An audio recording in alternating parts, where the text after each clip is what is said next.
morning. Good morning. It is the last Monday in 2020. Y'all, you've almost made it through this nutso year. So I am here with Facebook and YouTube, and I am here with Instagram. Good morning, good morning, good morning. And it's the last Monday. And while I am not sad to see 2020 go, I still am a little nostalgic about what 2020 has meant, which is a lot of stuff for each one of us individually. I know that there have been things that we hopefully, but still, that the reality is we will never experience again.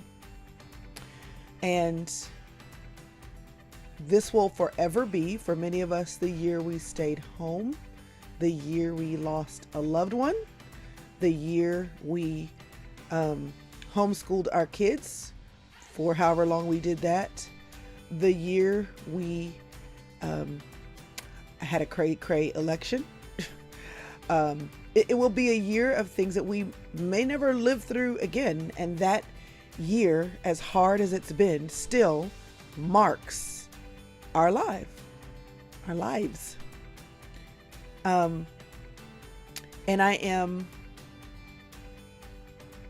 thinking, as I'm sure you are, in a different way than normal. I think every year we get to the point where we think, okay, how will I be different next year? In the new year. And if you're like me, you're thinking about that. But you don't want to have left 2020 and not learn something. Do you know what I mean? You don't want to have come through this year and not learn something, to not be different, to be changed, to have grown up some. If you're like me,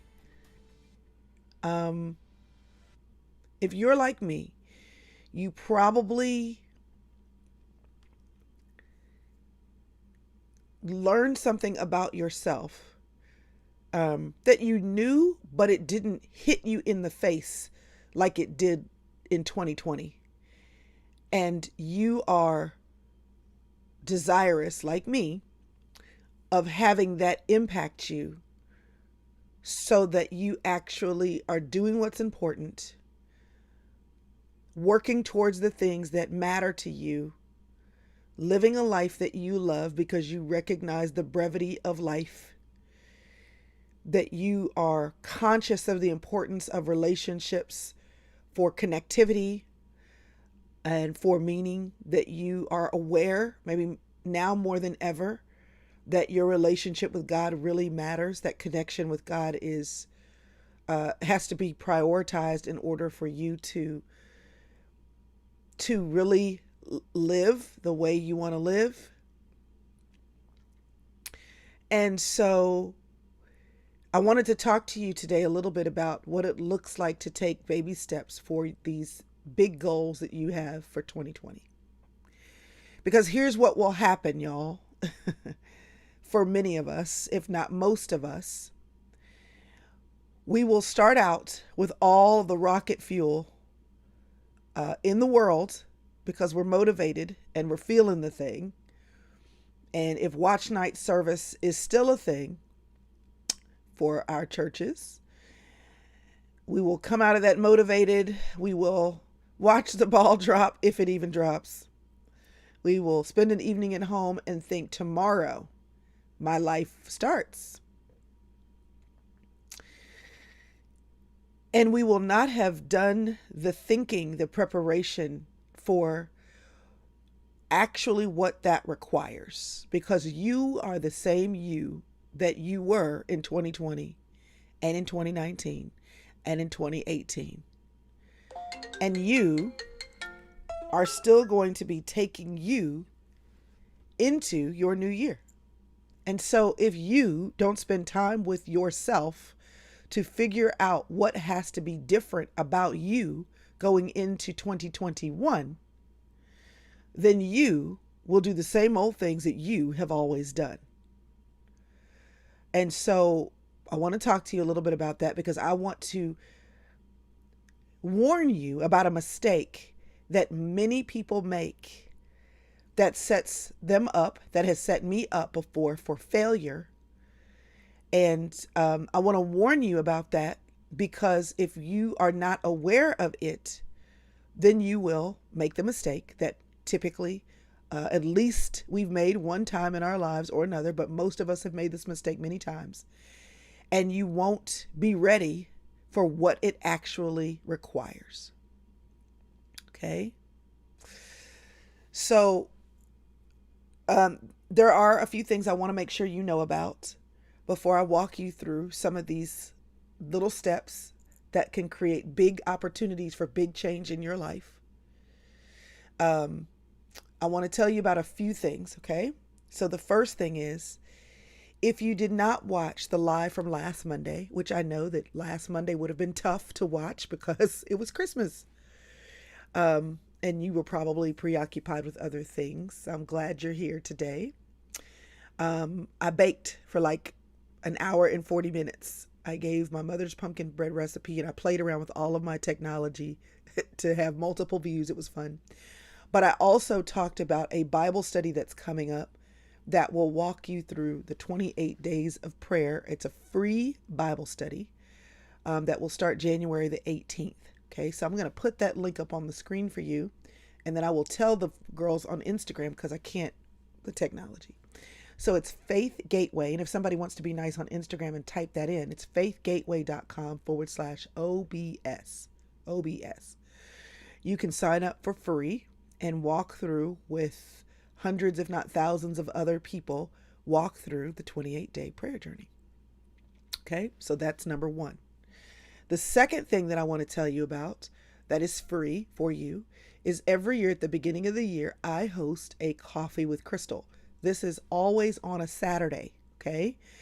And typically I would do this on a Friday night in person in Dallas. And then last year I did it online, and this year I'll be doing it online.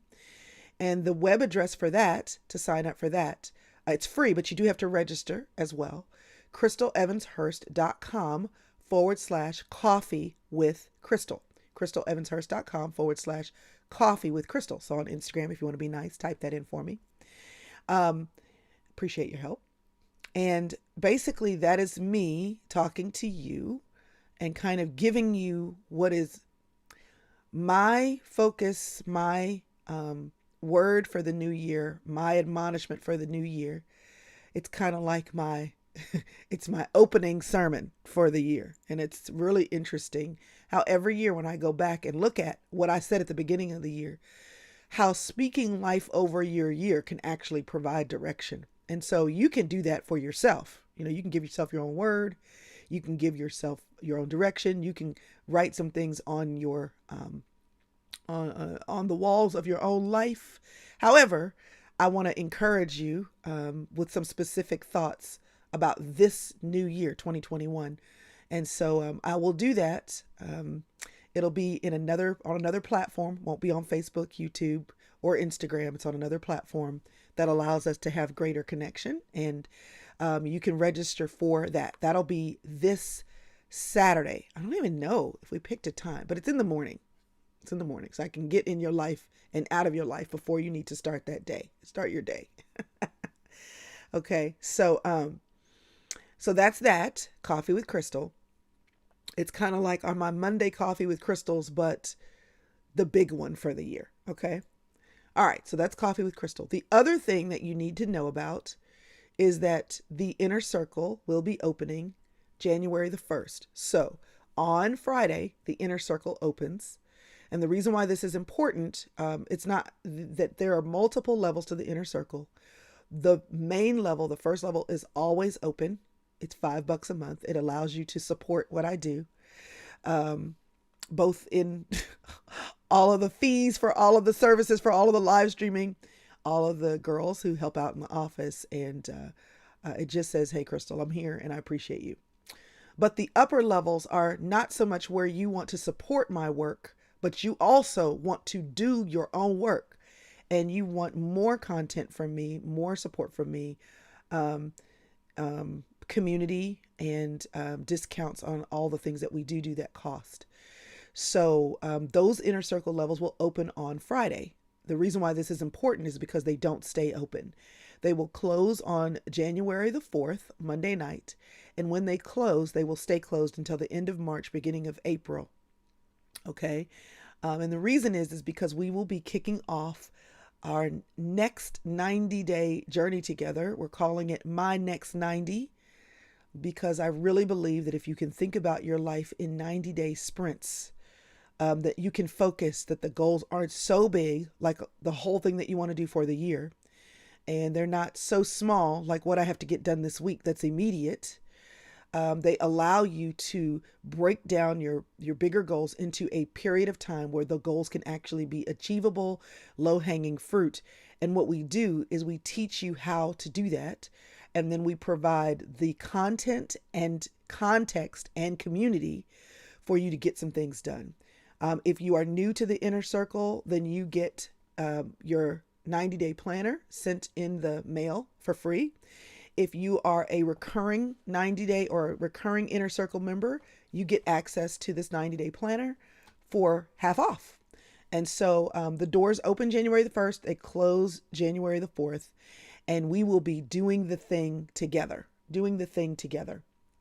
And what I have heard, which makes me really happy over and over again, is that women who have been working on things in their life, who have been wanting to get things done and move the needle forward, who have not been able to do that in the context of community, are able to see their thoughts come to life, their plans get executed. They just needed a little push. And all of us sometimes need that little push. And there's nothing wrong with saying, you know what? I just need a little community, a little accountability, a little content, a little encouragement in order to make some things happen. You do not have to have it. Okay.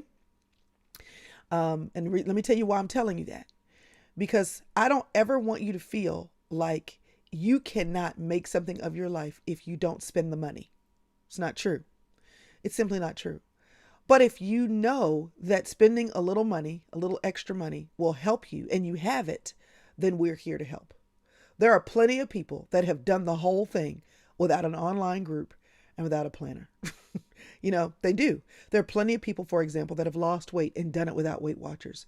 But here's the other side of that coin. Are there lots of people who tried to do it over and over again, year after year, and were not able to do it? And then they join Weight Watchers, and all of a sudden, the accountability in the community and the plan laid out for them was a game changer?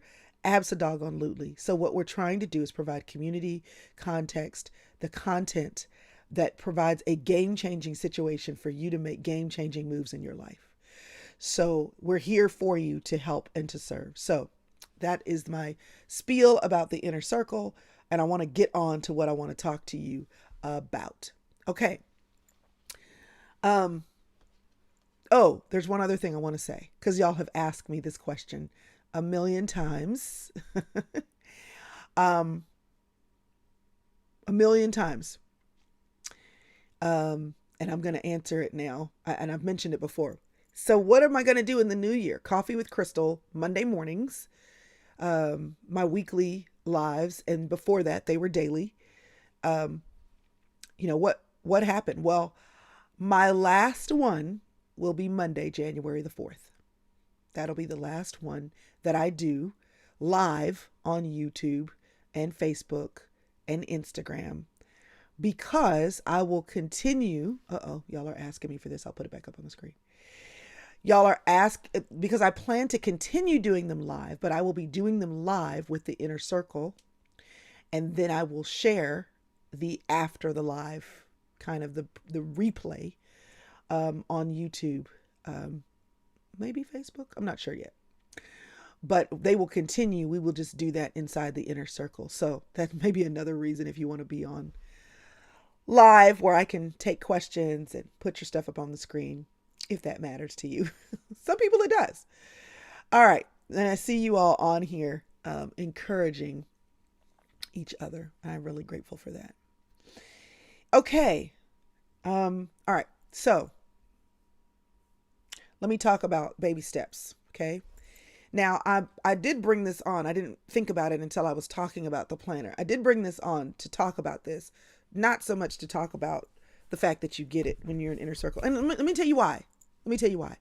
And sometimes I know one specific person that is on my team is going to be like, ugh, Crystal, you're killing me. Because we do want to, you know, for the sister circle and for all the things that we want to do, we do want to increase revenue because there are big things that we want to do. There are big plans, and those plans take money. So she's going to kill me because she's like, you're always telling people they don't have to buy anything and they need to buy it so that we can do whatever. But I didn't bring this on there for that reason. I brought it on here because I wanted to show you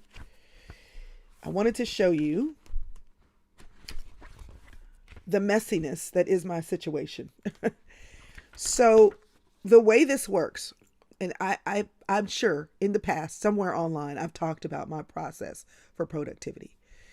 But the way this works is you literally sit down and you brainstorm your way through. And when you're in the inner circle, I actually will walk you through like step by step how to do this. But I wanted to show you something. So, and this is last year's version. It actually looks a little different this year. But we give you some words to choose from for you to decide to focus on what's important, right? And then you create this mind map, okay?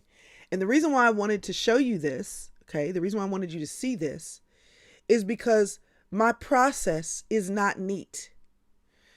It's actually quite disastrous, okay? And we always think that someone's process is neater than our own, okay? We always think that somebody has something we don't have, that they know something we don't know, that they have access to something we don't have access to. And they might. They might have money in the bank. They might have been born with a silver spoon in their mouth. They may have gotten their MBA. That is true. However, there are just as many people that I can think of that have impacted my life that don't have that setup as that do. And at the end of the day, the setup is not what makes or breaks you. The setup can help, but it does not make or break you. It does not determine what you are able to do with your life. It is simply this. It is simply this, okay? Do the work. That's it. Do the work. Whether you have a doctorate degree or whether you just walked out of the doctor's office, if you decide that you want to make changes in your life, you have to do the work. And I realize that once you make the decision to do the work, that you may be overwhelmed with all of the work that needs to be done, all of the things that you don't know, all of the things that you want to have access to, whether that's finances or information or people that you may not have. Okay. But you still have to sit down and do the work. And I see your comment, Rado Mosley. She said, I am currently struggling. My mind just feels blank. Well, one of the things that we learned in one of our online events, in fact, the last online event that we had, Dr. Anita Phillips made this statement. She talked about journaling and she said, even if you don't know what to write, sit down and write something.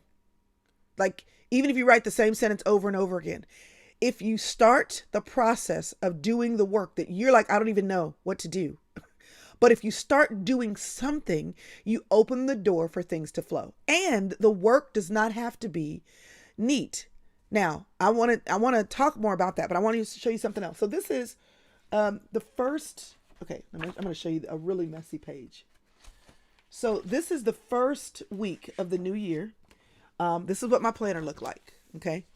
Do you see how disastrous this looks? Like, look at this. There is nothing beautiful about it. And the reasons why I have not yet like made a whole YouTube video about the planner and all that kind of stuff, y'all, is because it's so messy. It's so messy. And a lot of times when I see people put their stuff up and they do these beautiful like product demo videos, it's so beautiful. And for the longest, I was like, I did not share my process because I was like, it's not going to look pretty. And then I realized it didn't matter. It didn't matter. So, but one of the things that is super important, and I'll show you this one other thing. Let's see here. Okay. Um, in this planner, there are lots of blank pages because I need the blank space. But every week there's room for you to journal. And the reason why there's room for you to journal is because I believe that you thinking about your life really matters. I believe that words are important. And the reason why I put this in here is because I realize that most people who don't like to journal is because they don't know what to write about. They don't know. Like you were saying, Rideau Mosley, their brain is just blank, and having somebody prime the pump for you is helpful. So that's kind of what makes this planner different. But mine is messy. Okay. There are weeks that are blank in here because I didn't sit down and write out my plans. There are weeks that there are things that didn't get done. And so from week to week, I had to literally circle what didn't get done and move it to the next week. Like having a planner and a process still, there were still like mess ups. But I do think that when you write things down, it matters. So I'm not going to talk too much about that because somewhere along the line of this year, I've talked about writing things down. But here's what I wanted to say. Okay. Every week and every month and every quarter, making this space in this planner, my planner. And I'm about to, tell you, this is why they're going to get mad at me. But every time I talk about the planner, I always say this, y'all, this don't matter. It is helpful. And I know some of us are planner junkies, but I created this to give you all something that will walk you through my process. You want to know what I was using before this and still sometimes use? A composition book that I paid $1 for from Target, Walmart, or Office Max. Because here's the thing, and this is why I'm showing you this and showing you that this process is not neat and showing you that, this is not Instagram, Pinterest ready or YouTube product shot. And don't get me wrong, we're going to work on our YouTube product shots. But let me tell you why I'm showing you that. Because it's not the planner. It's not the planner. It's you. Angelique, I see your question. So email us at hello@crystalEvansHurst.com. We'll figure out what happened to it. It's not the planner. It's you. Now, the process is helpful. I mean, I have bought planners in the past because I wanted to walk through somebody's way of thinking. There have been business planners that I bought. There have been pretty planners that I bought. There have been daily planners that I bought, monthly planners, weekly planners. Over the years, I used to go to the Franklin Covey store and spend $1 million on a planner and on the cover. And my grandmother was like, I can't believe she's spending that much money on a planner. Just write it down. Just write down what you want to do. I asked my father one day, did you and mommy sit down and have these goal setting sessions and go away for a weekend to have a planning session? They didn't do all of that. So I want to relieve the stress that you have to have the right planner. What you need is a process. Okay. What you need is a process. And that's why I created the planner, so that I would put my process there. But here's what my planner does, and most other planners should do if they are goal planners, not just write down what you have to do today, but goal planners, okay? They should make you break down your big goals into baby steps. And that's where most of us get screwed up. That's where most of us get screwed up. So I don't know how to pronounce it, if it's Vidal or Vidal, I'm not sure. But she says, I start, but I need to be consistent with journaling. I have so many notebooks. You're right, Crystal. It's me. So that's there's nothing to feel bad about, because that's all of us. Okay. That's all of us. We all have something where we have to realize it's not about the process. It's not about the planner. It's not about what I paid. It's the person. It's me. I can't help alliteration. I'm a preacher's daughter. It is what it is. Right. So here's the thing. You have to have a process that helps you to break things down into baby steps, because life will happen. You will have a bad day. You will have an emotional day. You will have a week that interrupts your life. Somebody will pass away. A child will get in trouble. You will have a crazy week at work. You'll get fired. You'll have an unexpected spend that, even though you had a plan for your money, this breaks down, everything. I was just talking to my sister-in-law, Kanika, last night, and they were doing some stuff in their home, renovations in their home. So they finally had been saving to do it. They have they moved out of their house and they moved back in. And as soon as they get in, stuff starts breaking down. We moved into our home, and as soon as we move in, right, there's all the things, and our home is not a new home. So we move in, and it's an older home, and all of these things are problems. All of a sudden, my dryer that normally would take an hour max to dry a load was taking like 6 hours. And so I realized that the vents that lead to the outside for the dryer, they needed to be cleaned. I'd never had that happen before. I didn't even know about it. So I had to learn how to do that. And so, all of these things happen. So you have to have a plan to come back to when life derails you, because life will derail you. You will derail you. Okay. So the process for getting things done in your life has to involve baby steps. If it doesn't involve baby steps, if you don't know how you're going to get there, and if you don't know what your checkpoints are for getting there, okay, then you will get derailed, because you will be overwhelmed at how to start climbing the mountain again when you made progress, and then life knocked you over. Life knocked you over. Okay. So, and I always do this because it makes me feel good about my life. So I'm going to pull up my notes. But while I do that, I want to ask if you are, no, I'm not even going to say millennials.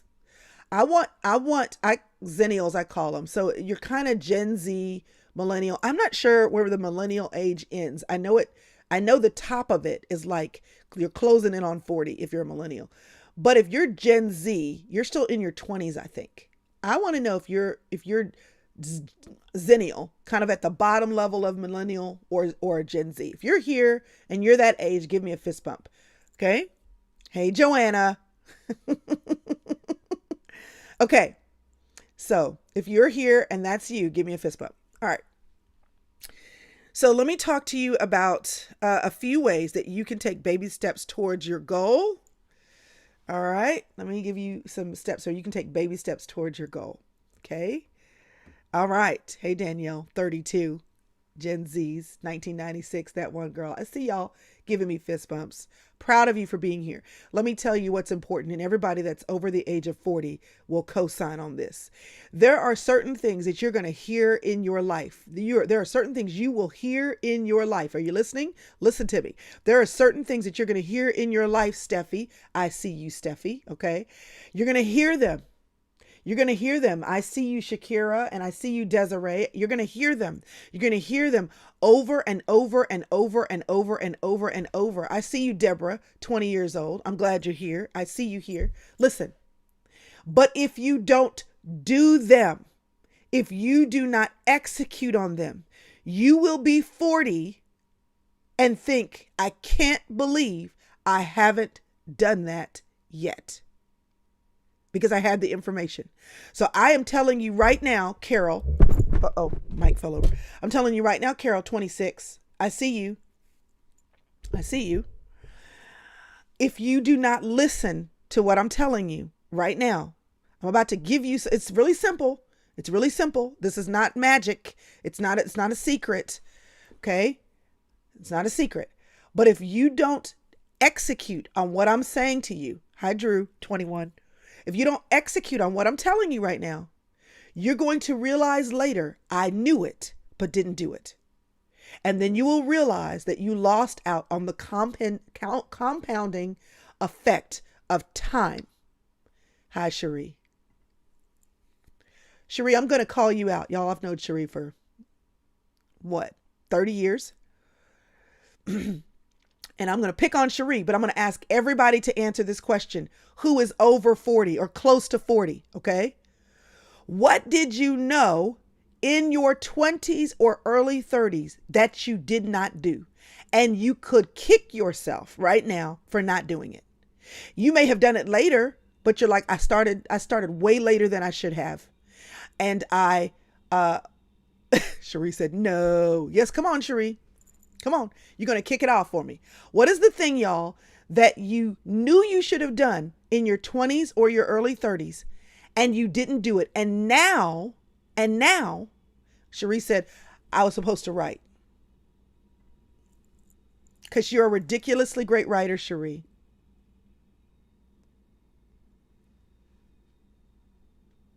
You hear me? You're a ridiculously great writer. Make the space to write this year. Okay? Accountability. I love you. So, what else did we not do? Save money, take care of my health, go back to school, being consistent exercising, investing in my 401k, finishing my degree, exercising discipline, writing my book, planning for retirement, travel, changing career paths, investing, forgiving, buying my first home. Let me tell you something. This current house that I'm in, I see you working on my Spanish. I love that. This current house that I am in is walking distance from a house that I wanted to buy in my mid-20s. And I was afraid to buy it. I was afraid to commit. I was afraid that I would be disciplined enough in my finances to really prepare for home ownership. I doubted my own ability to grow, for things to continue to get better in my life, for me to make enough money to support myself. I was afraid it was a big commitment, a mile from here. And when we bought this house, I thought, I should have bought that house in my 20s. Every reason that I didn't do it had to do with doubt. It had to do with fear. It had to do with not effectively putting together a plan that would have enabled me to see that I could do it. And I'm thinking, had I owned that house, I would have had more equity to put down on the house I'm in now, a mile away. And I thought, I don't even know if I want to be there. It seems kind of far from everything else. I mean, all these things that were in my head, and here I am, a mile away.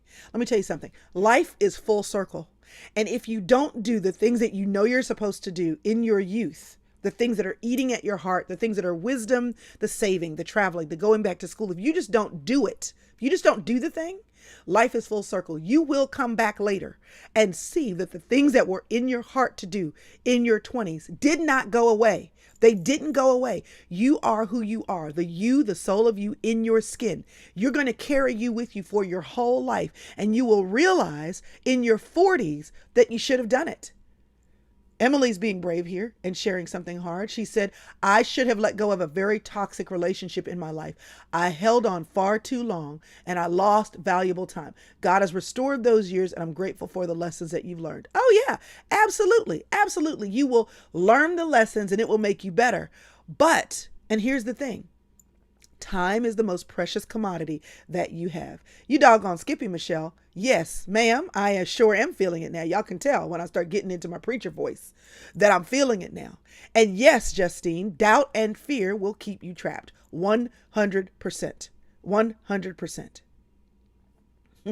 Hi, Lucretia. Let me tell y'all about Lucretia. Lucretia, for a long time, wanted to be a baker. I remember when she used to work for, was it Sanger Harris? When Sanger Harris was even still alive. And I remember her talking about this dream that she had. She was raising kids and finished kids. So this is, a second part of life dream. And she was working on it while she was working on her full-time job. I remember when she brought me and Priscilla a cake and said, I really, really want to know what you all think. And now she's a baker. Her whole life. So it's never too late. That's what I wanted to say about Lucretia. And I've run into her like 3 times in the grocery store in the last few weeks getting groceries because she's got to bake. But what I want to tell you is while it is never too late, if you are millennial age right now, I want you to stop waiting. Mandy Opong said I should have had some hard conversations with my dad. What are you waiting on? What are you waiting on? Hi, Allison. She said, I needed this today. Life is full circle. It is full circle. Hi, Sheila Golden. It is full circle, and you will come right back around to the things that you were harboring in your heart early on. And you might have more strength to do it then. You might have the finances to do it then. Oh, it was Neiman Marcus. Excuse me. Neiman Marcus is still a thing. Barely, but it's still a thing. Thank you for correcting me. You will come right back around to those things because you are the same person. Yes, and you do need to ask for help. Yes, that's absolutely true. Yes, doubt and fear, Myra, will stop you 100%. What I need you to know after looking at these comments today is that you're not the only one that should have. But as my friend says, you don't need to should all over yourself. You just need to realize what you wanted to do, that if you're still alive, you can do in some form. In some form. Can you still be the ballerina dancer, or the opera singer at the Met? Okay, maybe not that. Can you still engage in that thing that will bring you joy and still take the classes and still dance because it makes your heart feel on fire and still sing? 100%. 100%. So you take the woulda, coulda, shouldas and you funnel them into this season of your life and you run harder, further, faster. My dad always says that if you have realized that you've been moseying along in the race of life and you are running out of time, then in the season that you're in, you run faster. You don't say, well, I fell down and, oh, well, I lost the race. You get up and you run faster. You run with more focus. Hi, Miss Gail Maddox. I know you too. Yes, ma'am. At 68 and widowed, we love you and Pastor Warren. You still can go forward. 100%. 100%. Okay, so that was my encouragement preacher voice thing. You have another thing, Miss Lucretia, that you need to finish? Oh, okay, so after we're done, can you text me and tell me what it is? Because I love you and I would love to hold you accountable. If you even need that. I'm just really want to know what it is. Okay, so here it is, y'all. Here are the things that I want to tell you about. Super, super simple. Okay, super, super simple. But it's if you don't move forward with these things, then you will be in trouble. Okay, number one, what is it that you want to do? But why do you want to do it? Why do you want to do it? Okay, absolutely. The cherry on top said, big sister encouragement. Yep, that's exactly what this is. I love this, Chapman. She says, at 40 years old, I read through some old journals from 10 to 13 years ago and realized I still have the desires.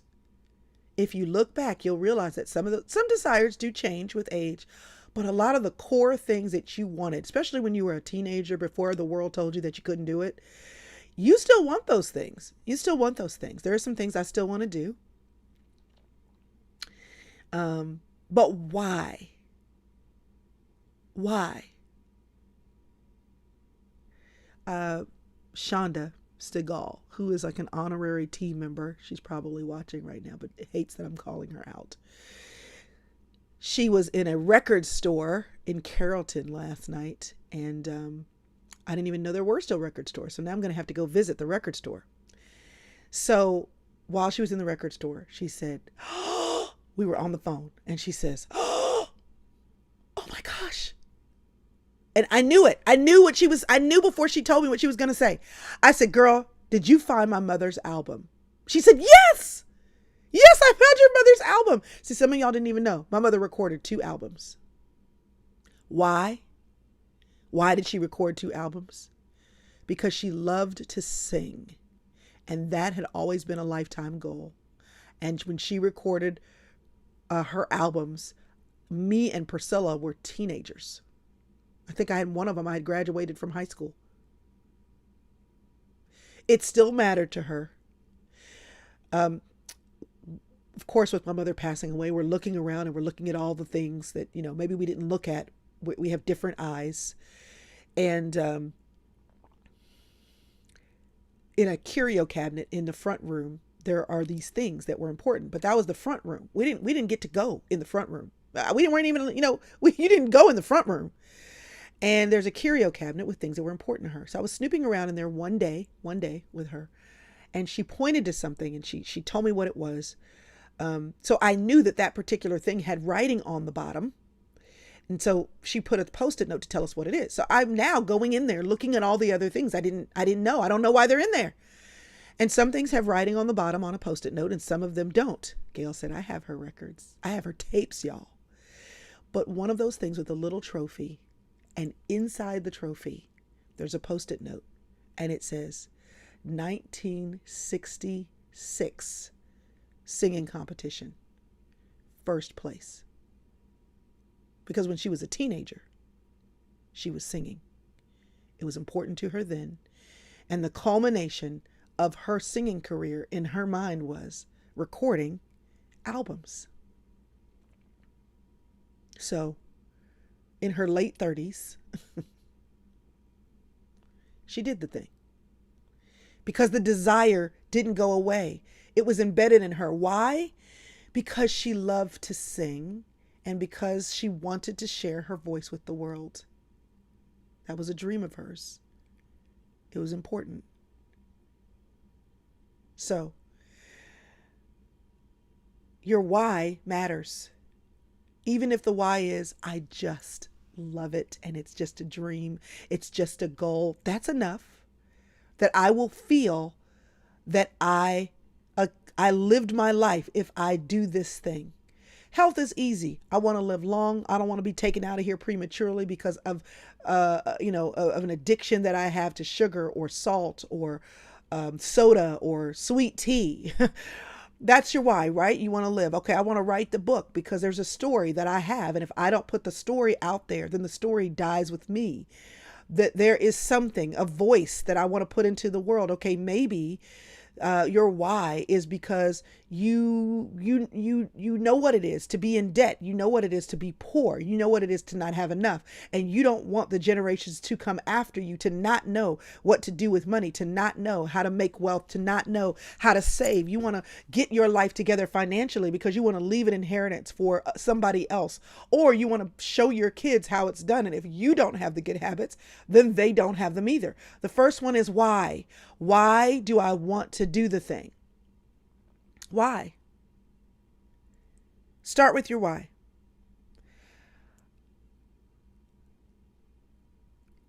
And I love this because I had some of the girls help me out with the direction, and I'm going to read what they wrote. In order for you to get up at the crack of dawn to work out, to read more, or to spend quiet time with God, you need to know why you're doing it. Because your motivation will run out. So I was watching Inside Out this weekend with my kids, and there's a scene in there where Joy falls down with the elephant, I forgot his name, into the abyss, and they're trying to get out, and they have to sing in order for the little vehicle that they're in to have enough power to make it to the top, right? And they're singing. They're doing all this stuff. But no matter how hard they're singing, that vehicle runs out of steam, okay? It runs out of steam. And so they do it again, and they sing. And no matter what, it's running out of steam. And that's because it had too much weight. And then the little elephant, it's so sad. He realizes that he's actually not going to make it. He sees himself disappearing. So he decides to have her jump in the car with her and sing really loud so that the vehicle can make it all the way to the top of the hill, because Joy is trying to get back and save her person. She's trying to save her person, and she's got to get back into headquarters to save her person. And the elephant jumps out. He says, "Keep singing, Joy." He jumps out because not only did they have to know why they were going back, not only did they have to put the energy into going back, but he knew that the motivation, that the energy that vehicle needed in order to make it to the top of the hill, it was going to run out. And here's the other thing that he had to do. He had to get rid of the weight. He knew that there was too much weight. You are probably carrying extra weight. If you don't have the time to write, then you are carrying too many things in your time, because we all have 24 hours. And if other people can get a book written, that means it can be done in 24 hours every day. But you have to get rid of the weight. course, that applies to health. You have to get rid of the weight if you want to get where you're going to go. You can have a why, but if you're carrying too much weight, you will always run out of steam because you're trying to do it with too much on board. Some of the things that we cannot finish in our lives are because there are too many other things we're trying to carry at the same time. And unless you eject it, you will keep running out of steam and never quite make it over the top. What is the weight that you're carrying? What is the weight? Have a why, get rid of the weight.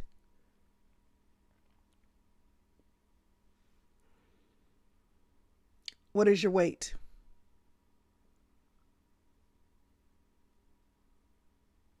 Have a whole, and here's the thing, even if you can make it, it slows you down. So we took a trip in the middle of a pandemic. We went to Disney World, and that was weeks ago. We're all good. But here's the thing. We got to the airport. My husband said he was in charge of packing the kids, and I didn't pay any attention. Thanks for being honest, Tanisha. She said social media, total procrastination. Love that. Yes, Lavon, lay aside every weight. That is what the Bible says. We get to the airport and I look aside to my first son and he has 4 carry-ons. 4 carry-ons. 4. Jesse Hurst, why didn't you tell him about the rule about 2? And we're going to Disney World. What are you doing with all those bags? So we get to we get through security, we get to the gate. Of course, he has to check a bag. It slows us down with getting on the plane. And then when we arrive at our destination, it slows us down with getting where we want to go. We made it, but it took longer than it needed to. You can make it if there's weight, because I know some of y'all are thinking, my husband is the weight. You want me to get rid of him? No, I do not want you to get rid of him. I understand. But here's the deal. You just need to understand that you can still make it. It will just take you longer. And it will be a little bit harder. And sometimes that's the best you can do. You're a single with single parent with 4 kids. You didn't ask for that. It's a weight. You have to carry it. So I want to relieve the stress. Hi, Shaniqua K. I want to relieve the stress that sometimes there's a weight in your life that you don't get to change without walking outside of being a good person or a Christian person. And I understand that. I always understand that, right? Ruby said, honey, you read my mind. So I understand that. But here's the reality. You just need to understand then that you can still make it. It'll just take longer. When I got pregnant, my first daughter, my dad said, well, you're going to still climb the ladder. You're just going to have to climb it with a backpack. It'll be harder, but you can still do it. So to those of you who have a weight that you cannot control, you can still do it. But as much as possible, you need to situate that weight as well as you can so that you can get as much mileage out of the moments that you do have available to do it. Okay. So what is your why? 100% Belinda, mindset can be a weight. What is your why and what is the weight that you're carrying? And what can you do to either get rid of the weight or to shift the weight? All right. Okay. What can you do to shift it? So like Arnetta, if your biggest weight is fear of failure, okay, you can shift the weight by talking to a good friend, a pastor, or a counselor. Shift the weight. That may be innate to you to have fear, but you can shift the weight. You can ask somebody else to help you carry it or to give you input that will help you to balance that weight, right? You can do it. Hi, Marilyn Williams Fair. How are you? All of my real people that I know are jumping on. That's fun. All right. So here's what's next. Change slowly. Quit coming out of the gates on January 1st talking about this crazy diet that you're going to do that you know you cannot sustain. You know you can't sustain it. You know it because you've done it a million times before. So change slowly. So one of the things, at some point, it's not on the master plan. My team is going to kill me, but at some point we probably want to do another 21-day fat demon challenge. Was it 21, 28? I don't know. But the point is when we do that challenge, we start slow. For a whole week, focus on water. Quit trying to quit trying to, come out of the gate and be a fat-free vegan. What are you doing? Because your life does not support that. And I can tell you from having done a fat-free vegan diet, like I actually may do that with Karis. We've been talking about doing it, but I'm going into it knowing that that's not what I'm going to keep. I'm going to do that to jumpstart, and then I'm going to fall back to something that's sustainable, right? And you have to go into those major changes that shock your system, knowing what you're going to do with coming out of that, right? You got to know what you can sustain. So I'm not opposed to like a jumpstart, but you got to know what you're coming out of. Okay. You got to know what you're coming out of. So, or what you're going to come out and go into. But if you know you're not trying to be no fat-free vegan your whole life, and that's the only thing you have coming into 2021, let me tell you what's going to happen. You will fall flat on your face without your plan that you can sustain. And that's why starting slowly, Yes to Atomic Habits is a good book to read. That's why starting slowly is always better, because you can be successful. And sometimes what you need in order to have major change in your life is not a jump start. It's not a jump start. It's sustainable success. So when you change slowly, here's what happens. And I talk about that in my book, She's Still There. Hi, Christy Cole Harper. How are you? She's recommending a book, Your Future Self Will Thank You by Drew Dick. Okay, here's why this is successful. You know what happens when you build a row of dominoes, right? And you push the first one. One domino can knock down the whole situation. Because you just need to be successful. And here's why. Because then it changes the message that you have for yourself. When you can tell yourself, I did that, that messaging tells you, I can do the next thing. Because a lot of times the reason why we crash and burn is because we never really believed that we were capable in the first place. And then what we've done is crashed and burned and added another failure to the list of things that we knew we couldn't do. Your success often is tied to your narrative of self. And when you change slowly, you're able to change your narrative, and changing your narrative is actually the most important domino. Because that narrative will keep knocking down the other dominoes. It is the power of mindset. 100%, Michelle Gibson. That is what we're talking about. It is mindset. And when you change slowly, you change your mindset. Yes, and success begets success. And your mindset tells you when you get to the next domino that you can do it. There's a reason why many Fortune 500 leaders, like the majority of them, have control of their weight. Because it's a mindset that success in one area of your life breeds success in other areas of your life. It just works that way. It doesn't mean you can't be successful if you struggle with your weight. I'm just saying statistically, there is a connection. So you need to understand that changing slowly, while it doesn't feel like you did anything, let me tell you what you're doing. And let me tell you why it is a game changer. Because you shift your mindset. And if your internal dialogue tells you that you are not going to be able to do it, you won't be able to do it. Crystal Hodge, you have to try to stay positive and trust the process. That's right. And the change in your life is more about your processing, yes, Mermaid Survivor, and the compounding effect of your interest in your life. I need to write that down.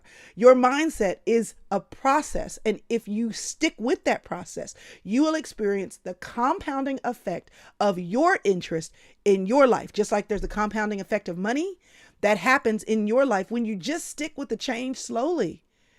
If you are like me and you have any money saved or invested, you just didn't look. in 2020. You just didn't look. I have made the decision to keep investing, dollar cost averaging. I have an institutional money management background. I understand the rise and the fall. Of course, there could be some catastrophe, but even the person who was in the worst scenario in 1929, Black Friday, if they would have stuck with it, they still made money. Because of the compounding effect of you keep doing the thing, and then the compounding effect of sticking with it means you have the opportunity over time to see change. Process slowly matters. So start with your why. Why are you wanting this change? Write it down. Okay. Start with the weight. What weight has been keeping you from actually making it over the top and experiencing sustained change? Is it a mindset? Is it physically? Is it a relationship? Is it a job? Is it a habit? What is getting in the way? What can you do to get rid of that? Okay. The third thing is look at your change and decide to change slowly. Don't hit January 1st and come out of the gates doing something that you've done every year that you know don't work. It doesn't work.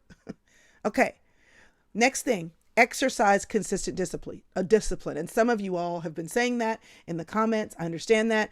But here is the thing with consistency and discipline. People will say, I don't have discipline, or they will say, I can't be consistent. Let me tell you how you are consistent. You are consistent, not because you're a consistent person. You are disciplined, not because you're a disciplined person. So take off the definitions that you may have of yourself, put that to the side. You are consistent. And you are disciplined when you, here it is, when you do something every day, which means you don't have to be a consistent and disciplined person. It means you have to get up and do one thing every day. Can I be a person who is consistent and disciplined about drinking water in my life? I would tell you no, except that when I put my water bottle and I wash it and I set it out in the morning next to the little water thing that we have. In the morning, I get 32 ounces of water, put lemon in it, and I drink it. So every day I just drink a little water. That's my only goal. Drink a little water. And then I go, I did it today. That's it. If you start from the vantage point of, oh my gosh, I've got to be a consistent, disciplined person, and my past is telling me I'm not a consistent and disciplined person, so I'm probably not going to be able to do it. You're starting from the wrong point. The point is your one thing that you're going to get up and do. So instead of getting up every day and getting on my phone, I'm going to plug my phone in somewhere else, in the kitchen, in the bathroom, in my office, in the living room. And then instead of putting my phone next to me on the bed, I'm going to put my Bible next to me on the bed. And then in the morning, I'm going to get up and I'm going to read one verse. One verse. Just every day I want to read one verse. I'm going to set myself up for success because I'm going to get rid of the weight. I'm going to get my phone out of the way because that's a problem. I'm going to assist myself by setting myself up for success. But I'm going to just do this one thing. Keep it simple. There's a saying, KISS, keep it simple, stupid. I'd say keep it simple, sister. What one thing would you say, oh, I can do that? Even the goal, it's not about getting out and running a marathon. That's overwhelming. But if you say, you know what, every night I'm going to lay out my clothes so that I make it easy for myself to go out to walk. I'm not even going to challenge myself to walk. I'm just going to make sure I put out my clothes so that I don't have to go fishing for the clothes. I'm just going to do that every night. I'm just going to put them out there. I'm not even going to tell myself that I'm going to do it every day. I'm just going to put out my clothes. Do you know that that was the one thing that helped me train for a marathon? Putting out my clothes every night. That was it. And then in the morning, it seemed like such a shame when the alarm went off and the clothes were already laid out for me just not to get up and do it. It's like I already did the work. So consistent discipline means focusing on one thing that you're going to do that you know you can do. Low-hanging fruit. and showing up to do that one thing. And then you change the narrative slowly. Okay. And here's the last thing. Get back up. Keep going. Such a simple thing. It's not that hard. It's not, miraculous.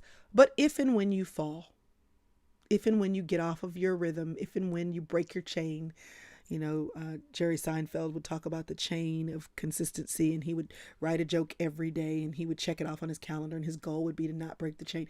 If and when you break the chain, if you get to the end of January and week 1, you broke the chain one day, and week 3, you broke the chain a couple of days. But every other day in January, you did the thing. You read the verse, you went for a walk, you called your mom, you I don't know, you combed your hair, you put on makeup, you saved your change, whatever it is. Would you then say that January had been a success? Yes. Yes, you would have. Hi, Kim Dillard. Part of my problem, I have to really work hard, Kim, to say Kim Dillard, because Kim Gaffney, you will forever be Gaff. But you said part of my problem is that I feel like the small goal is not enough, and then I overwhelm myself. Yes, but it is. Let's think about Jesus for a second. And y'all know I don't like over spiritualizing things, and I don't like making everything a Bible study. But here's the thing. Jesus changed the whole freaking world. He changed the whole world. And he didn't ever go many miles from his hometown. If Jesus would have had the mentality that a lot of us had, he would not have had enough bandwidth to effectively pour into the disciples, walking with them along the road just a few miles from his hometown, so that the impact, the ripple effect of his small thing, which was disciple those 12 people, for them to have an impact. If he would not have done that small thing, if he had our mindset, the gospel wouldn't have spread like wildfire. Now, of course, God could have come up with another plan, but what I'm telling you is Jesus chose the small route. He chose small wins. And if Jesus chose small wins, a small circle of influence, a small locale, a small mileage distance, if he chose the small way, what makes you think that you choosing a small step will have any less impact?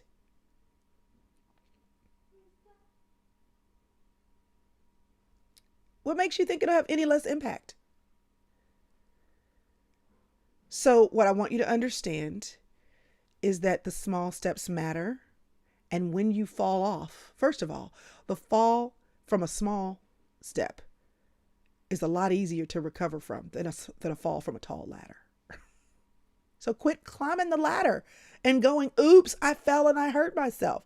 Just get a step stool. Just get a step stool. When I used to teach step aerobics, yes, I used to teach that. I used to teach spin. Yes, I've run a marathon, all these things. But you would choose the height of your step. So some people would do the workout with 3 steps stacked. Those were the extraterrestrial workout people. I normally picked 2. Some people picked 1, and some people did the workout with no step at all. Yes, Zechariah 4:10, do not despise the small things. Come on with the scriptures. That's why I'm so glad y'all love Jesus. Some of y'all need to write that down. But here's the deal. We were all doing the workout. Did anybody care who was doing 1, 2, or 3? Nobody cared. We were all in there with a jamming playlist doing our workout. So if you made it to the workout, you were winning. And nobody cared whether or not You were on no step, one step, two step, or three. Nobody cared. Jesus came back to the people, the servants, the parable of the servants, the talents. The master came back, and Jesus is telling the story. And the guy that had 5 doubled it. The guy that had 2 doubled it. The guy that had 1, he didn't do anything. He didn't tell the one guy, man, you should have tripled what I gave you. He said, with what you had and with what you could do, you should have done something. So when you are doing something, and whatever your something is, because you know what you can do and what you can sustain. And if you fall off, don't let failure consume you. Don't let the overwhelm eat you alive. Don't let the narrative of I knew I wasn't going to finish take over. You dust yourself back off. You shake the dust off of your feet and you get back up and you keep going. Because if you reach the end of the month and out of 31 days, you jack it up, 7 of them, then you still, for 23, 24 days of the month, we're doing the thing. And that still spells progress. Anybody who's lost a substantial amount of weight will tell you this. That one bad day where you ate the whole medium pizza does not determine your month. But if you allow that failure on that day, that fall on that day, to allow you to be overwhelmed, to allow you to say, well, I knew this was going to happen. If you allow that to eat away at the mindset that you've been working hard to cultivate, you will then discover that you are now self-sabotaging. You have to dust yourself back off and get going again.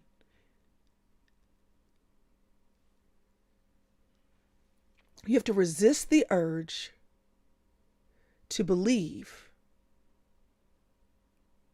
what the enemy wants to tell you, what your flesh wants to tell you, what your history wants to tell you. You have to resist the urge.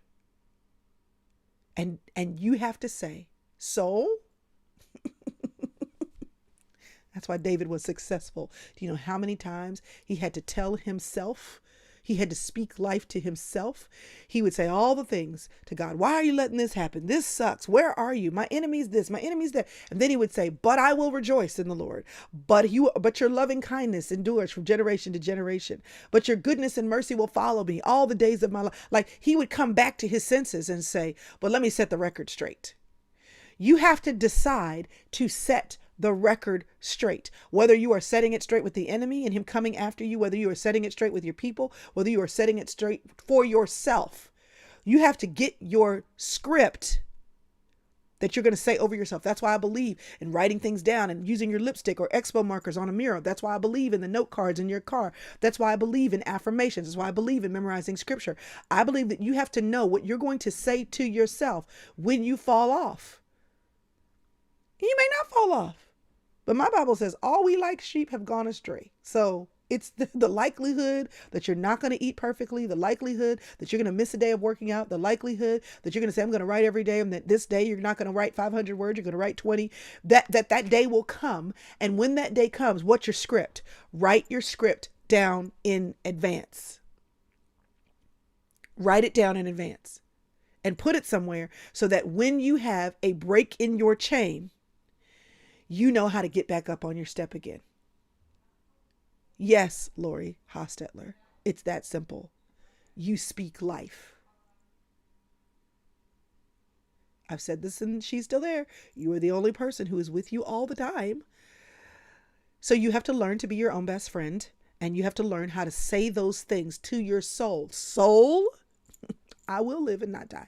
Soul, this is not the end. This was only the beginning. And just because I messed up does not mean I can't continue and be successful.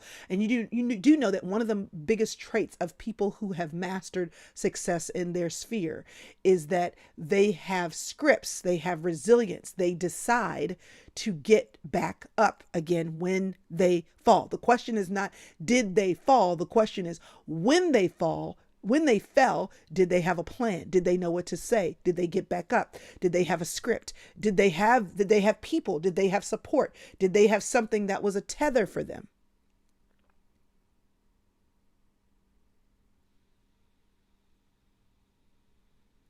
So, team, we need to write that down. The next time we do the planner, we need to have a place in here to write a script. This is what it says in the beginning of this planner. So this is the script, but we need to have a script for the fall. That's my idea for today. It says, and it is a contract I made with myself. My name is Crystal Hurst. I am choosing to be intentional about creating a beautiful life. I am committed to practicing who I want to be as consistently as possible so I can enjoy the gift of living a life I love. That was my statement to myself at the beginning of last year.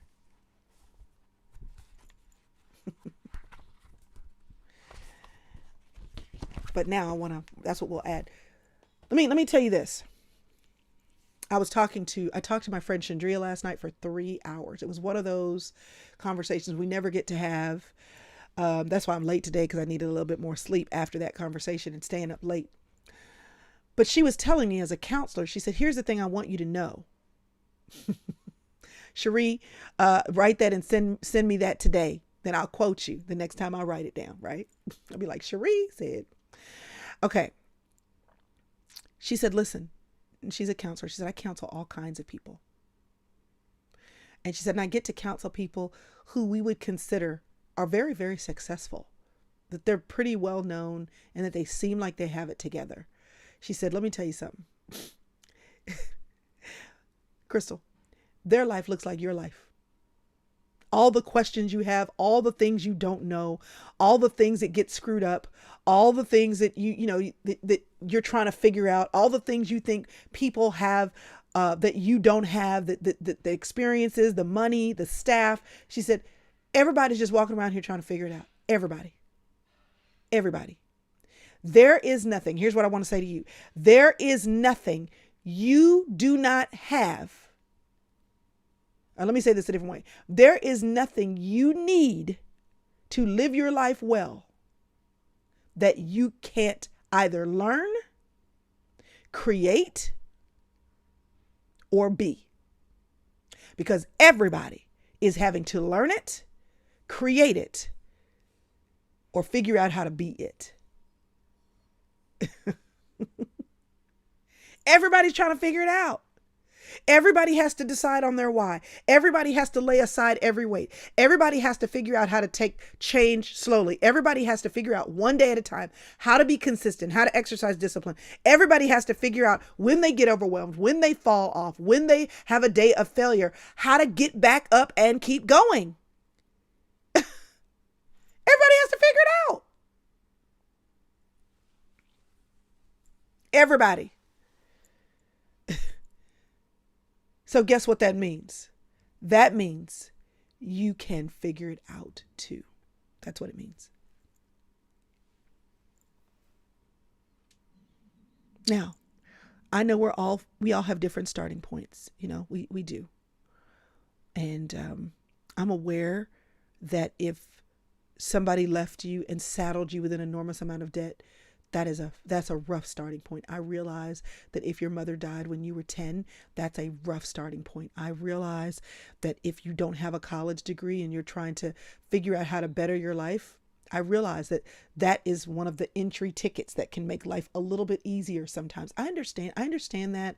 I understand that maybe you never saw a good marriage and that it's still a rough starting point and you're trying to have a good marriage currently in your situation. I understand that.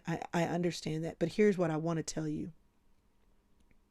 The best stories that we love from people are the stories that come from people who had the worst starting points.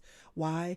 Because they tell us that no matter what the starting point is, you still can achieve, you can finish, you can be successful, you can find your place, you can find your path, you can develop a rhythm and still make it out. We love the stories with the worst critical points of the moment, when you're learning the arc of the story and the denouement is the fall, but what's the point, the point at which you have the crisis, right? I'm teaching my kids, all these things, and you have the setting and all these things, and there's this rise and the fall of the story. Well, everybody has a story. Everybody has a beginning, a middle, and an end. And we all have different moments in the middle where we experience crisis. where we go, oh my gosh, how am I going to get myself out of this? And how am I going to go back and correct this? And if I knew then what I know now, or had I done something with the information that I had, we all have this moment where we got to pivot, make a decision about doing something different.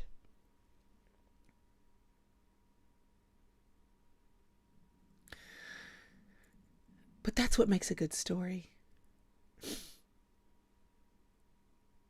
That's what makes a good story. And your life is a story waiting for you to live out loud.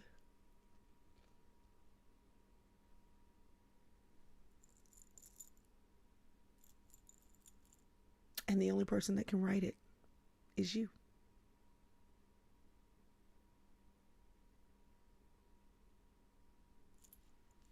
Okay. So I'm going to recap these steps really quickly. But before I do that, I'm going to start where I start. I'm going to stop where I started, because I know a lot of y'all didn't get the information. So here were the announcements. Ready? Here it go. Free Bible study, 28 days of prayer. If y'all can type this in Instagram for me, I'd greatly appreciate it. faithgateway.com/OBS. Okay. Free Bible study. All right. Next thing, the Inner Circle opens January the 1st. It closes on the 4th. If you've never been in before, you get the planner, this year's version, which has been new and improved, the 2021 version. You get that for free. If you've been in it and you come back, or you're still with me, because I know a lot of y'all are still with me, you get it for 50% off, right? 90 days. Not only that, but you get the community and the accountability to help you to get the things done in your life. But when it closes, it does not open again until the end of March, early April, because we will be focusing. We have limited amount of energy.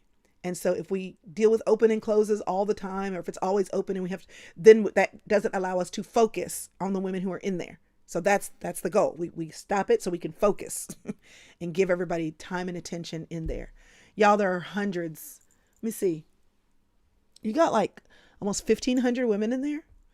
And so the likelihood that you will find somebody in there who is working on the same goal that you're working on is very high. And that's where the community and the accountability comes from.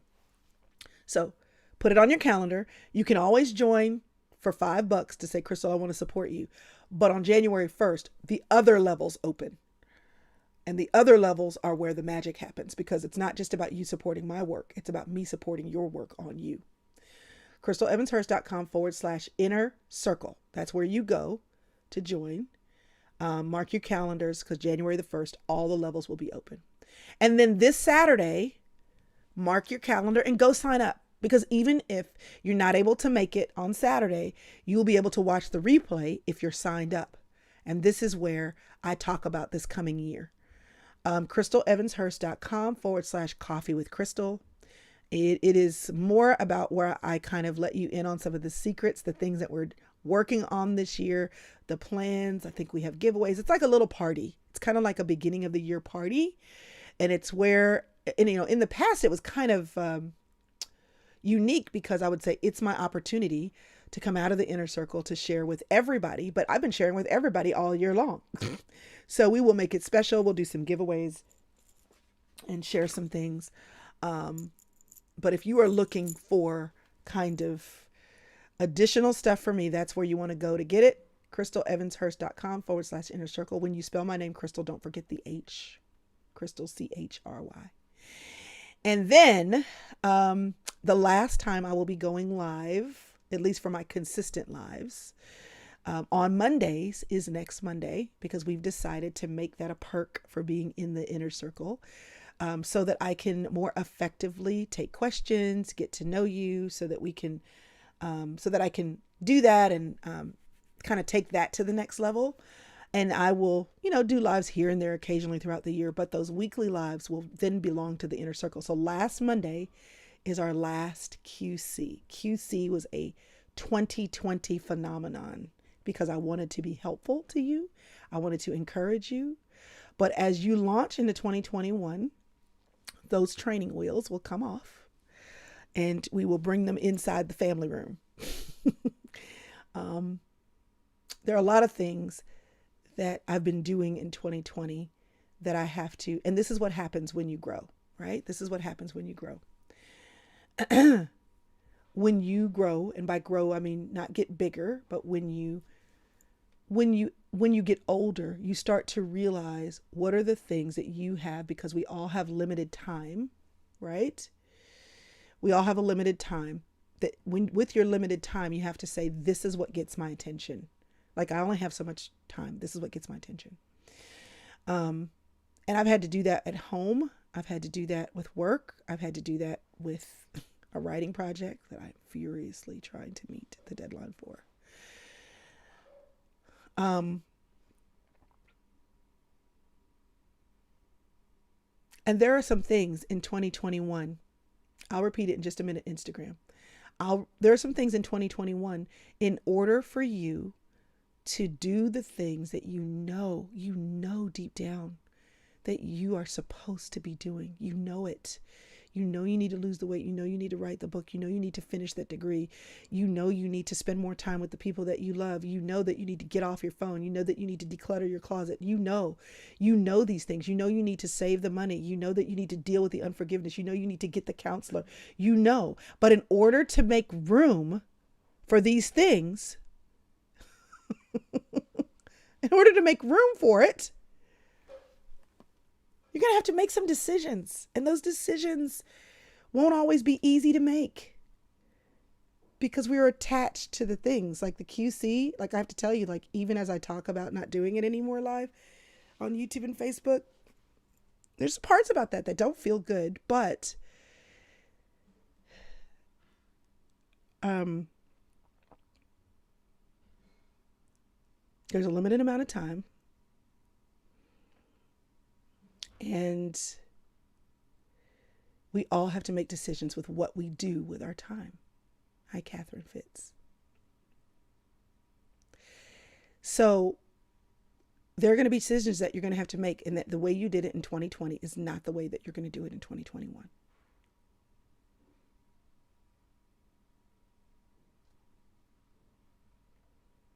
And you can start making big decisions, big changes, meeting big goals in your life by taking baby steps. That's what today has been about. So if you need help in prayer, I'm putting all the links on the screen. I'm going to say them one more time because y'all are still asking me questions and I want to make sure you get it. I'm going to make sure they're all on the screen at one time. faithgateway.com/OBS. You need to talk to God, because how you get the what to do I do with my life is reading God's word and talking to God. Okay. That's number one. faithgateway.com/OBS. Some of my Instagram friends type that out. If you're like, Crystal, I just need help. Like, I kind of know what I need to do, but I need accountability. I need community. I need a process. I need the tools. I need ongoing encouragement. I need access to you. I need, and your team. I need more. And I want to do the work for me. Okay. Then sign up for the inner circle. Okay. Sign up for it. The good news is the QCs, by the way, the QCs aren't the higher levels. They're the $5 level. So if you're like, oh yeah, Crystal, I can do that. I can't do 25 right now because life and the quarantine and Corona in 2020 and my job and my situation. Okay, then that's fine. But just so you know, it's there. It's at that level. It's not at the higher levels. But if you're like inner circle, I need to work on me. I need to work on me. I need extra content from Crystal. This has been helpful. Or I want to do the work on me. I need a planner. I need a process. I need community. I need accountability. Okay. CrystalEvansHurst.com/inner circle. Okay. CrystalEvansHurst.com/inner circle. Then if you're like, Crystal, I want to kick off my year right. I want to have focus, which, I mean, I've given you so much content. Honestly, if you don't make Saturday, you haven't lost anything, but it's always a little special. And I always say a few things in that medium for that purpose at that event that I don't say other places. So if you want to join me for free on Saturday or have access to the replay, then register CrystalEvansHurst.com/coffee with Crystal. Okay. Bible study, faithgateway.com/OBS. Inner circle, CrystalEvansHurst.com/inner circle. This Saturday's event, you're going to join me with your coffee mug. We're going to have a little chat. CrystalEvansHurst.com/coffee with Crystal. 3 links. Don't forget. Sorry, it's too much, but it's the end of the year and the beginning of the year and all the things. Carla said, I'm so glad I stopped scrolling and listened to you. I'm glad you stopped scrolling too. I want to thank you for all of you who have been a part of the QC community, because I realize that many of you, it's not just, you don't just come here for me. You come here for each other. You've gotten to know each other in the comments. You recognize each other's names. You have wished each other happy birthday. You have given your condolences when someone has lost a loved one. I'm aware that many of you showing up live on Monday mornings at 7-ish or almost 8 o'clock, if I needed to sleep in, it has been a part of your life on Monday mornings. I'm aware of that. And I want to thank you. You guys were calling yourselves the QC community. And I was like, is it a thing? Is the community like a whole thing? And for many of you, it was. It was. You showed up here and realized that you were seeing the same women's names every Monday, and that became a part of your situation, right? So I want to thank you for making this something, because I literally in March said, I want to be helpful and I want to be encouraging. And I just accidentally went live every day for almost 3 months. That was an accident. It wasn't the plan. And then I went off and y'all said, where'd you go? And then I was like, I can't do every day, but I can do once a week. So I came back and did once a week. But this, Priscilla called me the other day and said, I said to her, can you believe I have been going live for a whole stinking year, almost? When you add up the dailies, it's been a year's worth of material. Let me tell you why this is so important. Because one of the reasons I started a podcast 7 years ago almost now, is because I don't want to do video. You want to know why I didn't want to do video? Because I didn't want to have to look right. And I didn't want to have to figure out how to clean up and have a pristine area of my home to show, my life and to talk. I didn't want to have to think about what to talk all the time about. And here, for almost a year, I've been showing up in my closet, rolling out of the bed, brushing my teeth, brushing my hair, throwing on a sweater, and sitting here and just talking without getting ready, without all the things. And here's why I see you, Candy. I have my Clubhouse. I have it. I've been sitting there trying to decide if I'm going to jump in there and do the thing. I can't jump off of this and go to Clubhouse. But anyway, Clubhouse is the latest and greatest thing, in case y'all didn't know. Anyway, here's what I'm going to say about that. This is what Priscilla said to me. She said, anybody who does anything for a year has moved the needle. She said, it's a big deal to do anything. Hi, Melinda Turner. For a year. That's a big deal. And it was an accident. You want to know why I kept doing it? It takes me back to where we started. Because I had a why. I disappeared and you all said, my Monday mornings aren't the same. I really, your encouragement really helped me. I've had so many people say, I made it. I met you during the pandemic and you helped me every week to face the hard stuff. And you were and are my why. I didn't show up every week after I went quiet for a while. I didn't show up every week because I was trying to build a YouTube audience. Listen, if I was trying to build a YouTube audience, there are all kind of crazy things people do, and the optics and the photos and the, and I mean, I wouldn't be this, if I was really trying to do it, and I'm not saying I'm not trying to build, I am trying to build, but that was not my reason for, that was my reason for showing up, I would have done things a lot cleaner and more pretty than I did them. But you were my why. So when I tell you that you got to start with your why, that determines things. And that when I tell you, you've got to get rid of the weight and you've got to figure out what you have to get rid of in order to show up. And when I tell you that you have to do things slowly and do them bit by bit as you can. And when I tell you that you can be consistent, even if you're just taking it one step at a time.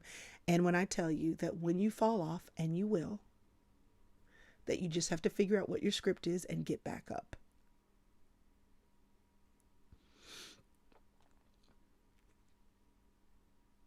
So when I tell you these things, I'm telling you because I know.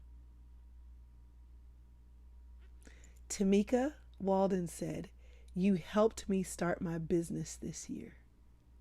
That makes me really, really happy. I'm happy for you.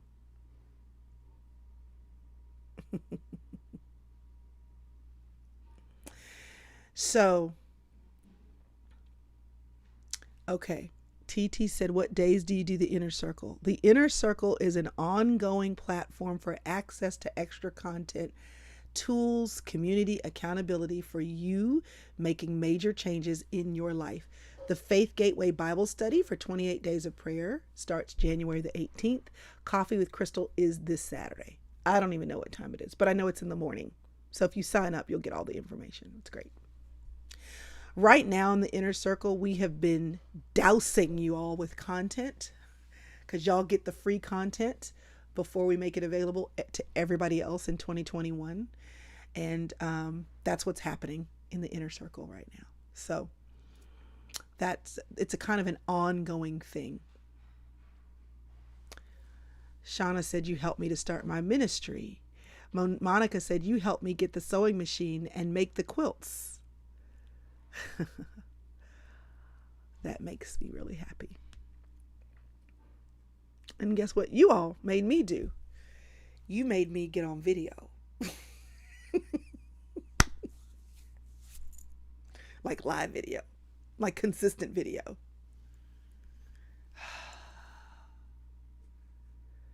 Oh, y'all are telling me the time. Is it 8 p.m.? Maybe it is. The point is, sign up, doesn't matter, because if you can make it live, then awesome. But if you can't, the replay will be in full effect. Anyway, can you please put up the written script for yourself? Yeah, I need to figure out what my script is. So I need to write it. Vanessa Snyder said, "This year I made progress with my doctorate." Darlene said, "You helped me to take a true look at me." Louise said, "I found you, and then I was able to follow your church services on Sunday." Ah, you're trying to give me an idea for a shirt, Lisa? The geeky girls. I'm a geeky girl. Lucy, you made me start BSF and start crocheting earrings, scarves, and blankets. I love that. That makes me so happy. Yay. Awesome. You purchased a home. Good for you, Mary. Mary. Okay, y'all. So it is 9:30. Monifa, you started homeschooling your children. Now y'all are going to make me cry. Okay. It's 9:30 Central, 10:30 Eastern, 8:30 Pacific Mountain, or maybe it's 7:30. Here's the thing.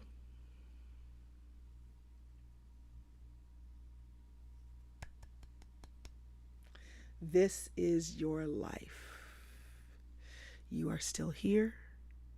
You still have breath, which means each and every day you get to choose. You get to choose who you're going to be. You get to choose how you're going to pivot. You get to choose to change if that's what's required. And every day that you're still alive, you can choose. And the choices that you've made up to this time, up to this point, while they do matter because they have influenced who you are today, right? You get to choose whether or not you keep making those choices or not. You get to choose.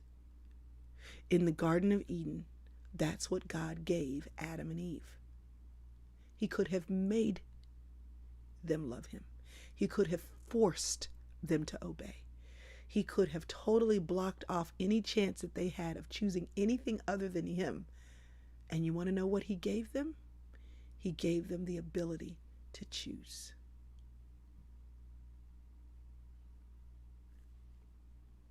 That is your superpower. You don't have to believe what they told you. You don't have to believe where you've been. You don't have to believe your history as a definition of who you are.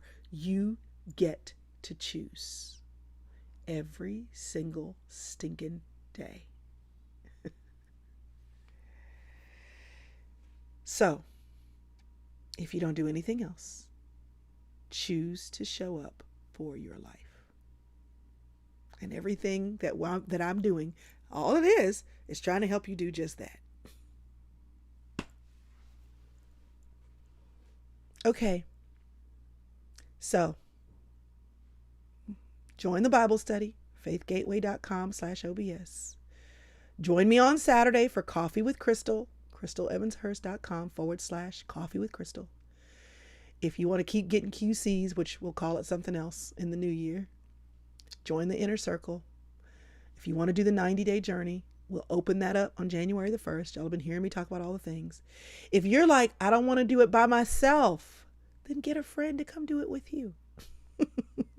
So I want to make sure I at least know one other person doing this 90-day journey thing. Okay, grab a friend. Y'all come on. And we'll be there. Okay, so have a great day. Enjoy your life today. Find at least one thing about your life today that's good and celebrate that. You want to know what's good about my day today? Christmas is over. I have a love-hate relationship with Christmas. Lord Jesus, help me.